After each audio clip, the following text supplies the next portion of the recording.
Thank you very much, and greetings everyone who's braved the early morning Saturday to be here at the opening of this exciting conference. Much of today is going to be discussions around how to build and maintain an entrepreneurial culture. To have an entrepreneurial culture, we need two things at least. We need the entrepreneurs, and the next speaker, who is an entrepreneur herself, will tell us what that takes. And many of the discussions after that will focus on actual cases of entrepreneurs.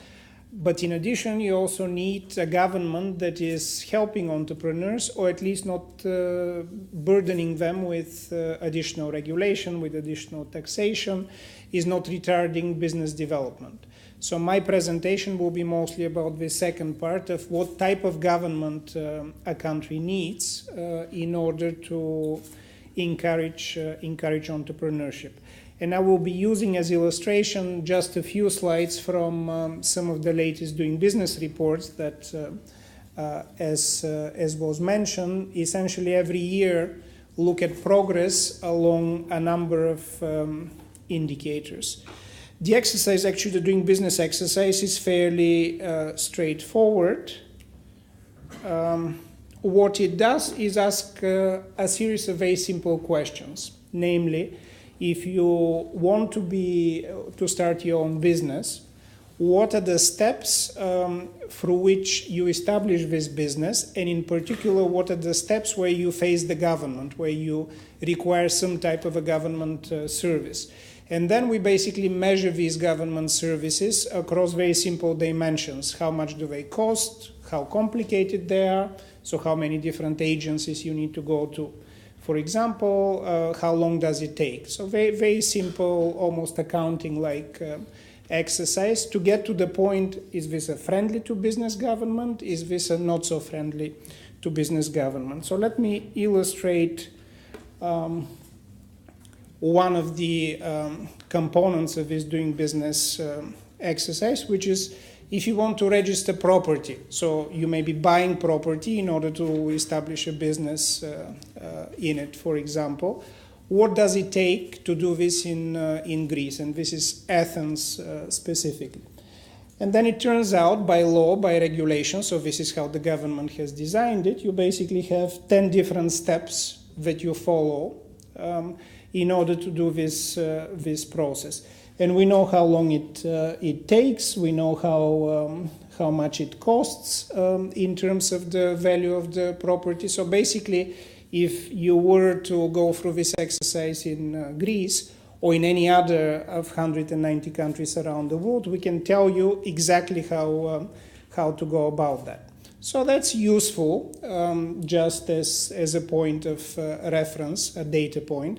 But what's more interesting is to say, well, is this complicated? Is this simple? How do we compare to other countries? And in some sense, the Doing Business exercise does that. It's a comparative exercise that says, given the Greeks' government attitude towards registering property in this case, how does this compare to other countries? And the answer is, doesn't compare very favorably. So we have a number of other topics. The one on registering property is just one of them, right there. And then we can, along the types of indicators that I showed you, how long it takes, how much does it cost, how many procedures there are, we can rank every country in terms of simplicity or complexity of the process of 190 countries in the world. So sticking again with registering property, you can see that of 190 countries in the world, Greece actually is 141st. So it's quite complicated. Too many procedures. It costs quite a bit. So basically a higher number means more complicated. A lower number means less complicated. So if you go around this pie chart, circle, you see some areas where, as was just mentioned, there has been quite a bit of progress, literally in the last 5 or 6 years since the financial crisis started. So, for example, if you are exporting or importing, you're in the top 30, let's say, just outside of the top 25 in terms of ease of procedure. So Greece has gone quite a long way in the last 5 years in terms of simplifying the customs regime, for example, which is why it's quite ahead. But if you're getting credit, which most young entrepreneurs need in order to develop their business, it's 82nd position, last in the European Union, behind countries like my own country, Bulgaria, Romania, and so on. So clearly a lot more can be done. The reason I'm showing you this is that if we are, and I hope we are, reloading Greece, in a way this gives us a plan.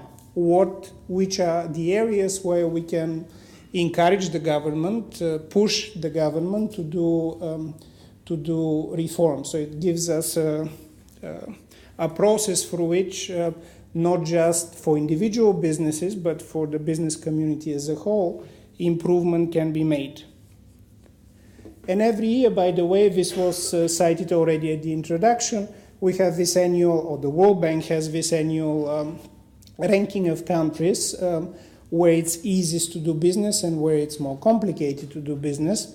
We've got it here at number 61, Greece, in the latest report.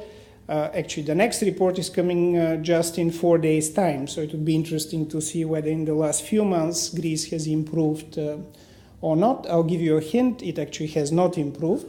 But you can see the comparisons with basically other OECD and other European countries. I know from experience, and I'll finish with that in a moment, that you always look at some neighboring countries or countries that Greece compares to and say, well, are we better, are we worse? And the answer is there's still quite a lot of work to do. The good news is that in the last few years, once the financial crisis hit, as was also mentioned in the introduction, there actually has been quite a lot of improvement. So if you compare 2010 to 2017, so blue lines is what happened at the beginning of the crisis, and the yellow lines is what's the situation now. Greece actually has improved markedly in the relative rankings, much more so than most other countries. You notice, incidentally, that Southern Europe, Italy, Spain, France, Portugal, all have improved. So in some sense, the financial crisis, has served to awaken, if you like, governments to the fact that if you want the economy to operate, you need entrepreneurship, and if you want to encourage entrepreneurship, you need to make it easier for these entrepreneurs to start businesses, to register property, to pay taxes, to export and import, and so on. So this can be interpreted as a happy slide in the sense of we started from a really, really bad position seven years ago, and by now we've become not great, but average, let's say. And the question is, do we want to be average entrepreneurship culture, or do we want to be a good entrepreneurship culture? If we want to be a good entrepreneurship culture, we have a lot more to do. The good news again is that we know which areas one can improve upon, and not only that, but from the report itself, it gives you the examples of other countries. We'll talk about Kenya next, where the governments actually have done this type of reforms. So you literally can go and study what has Bulgaria done, what has Sweden done, what has Kenya done, and from that experience say, well, can we do it in our country? Most of the time, it's actually not so difficult. Most government business, I can tell you from experience, is not too difficult. It's just the question of pushing the government to go in that direction. And I'll finish with a story from my experience. Many of you may know that for a few years I was the finance minister of neighboring Bulgaria, exactly during the height of the financial crisis. And in that period I met 3 Greek prime ministers, I think 4 finance ministers. There was quite a lot of turnover at the time. And we discussed, of course, the economy, we discussed how the financial markets were doing, but one topic that was always on the mind of your politicians at the time is, why do we observe this shift of small Greek businesses, especially from northern Greece, around Thessaloniki, across the border? So suddenly a lot of Greek businesses were starting to register in Bulgaria. It's not obvious why at first, but it was quite a measurable movement. Every finance person can immediately say, well, it's probably because incentives are better in Bulgaria. What incentives? The tax rate. So Bulgaria, that you probably don't know, has a very simple tax structure: 10% personal income tax, 10% corporate income tax. So very, very low taxes. That was done before the financial crisis, so it's been around for 10, 12 years already. But when the financial crisis hit, you have a border. Both countries are quite small. On the one side of the border, taxes are 30-35%. Corporate income taxes, personal income taxes as well. On the other side of the border, they're 10%. So your politicians were constantly asking us, how is it possible to have a 10% tax and run a government? And then we would say, well, it's a simple tax and we collect it. Do you collect your taxes? And they would say, well, no, not really. And then we'd say, well, if you collect your taxes, then you don't need a 30% tax. You need a 15% or 10% tax.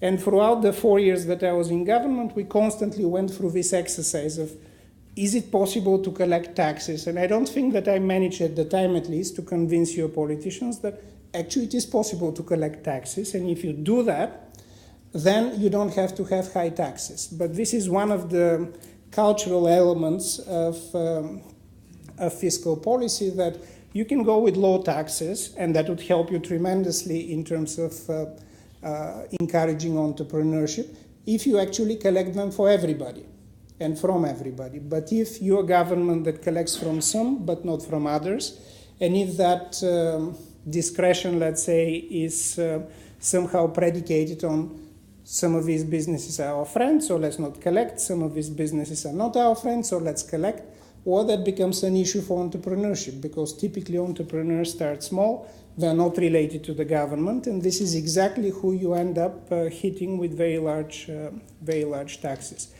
Governments have changed since then. I hope that this government is less intent on collecting taxes from some but not others, but this is an illustration of what's the attitude of government and what government services can be. And if government services come to business with this idea that we want to be simple, we want you to have an easier time in our country operating and growing your business, then the reload Greece that we'll be talking out throughout the day would be significantly easier. Thank you.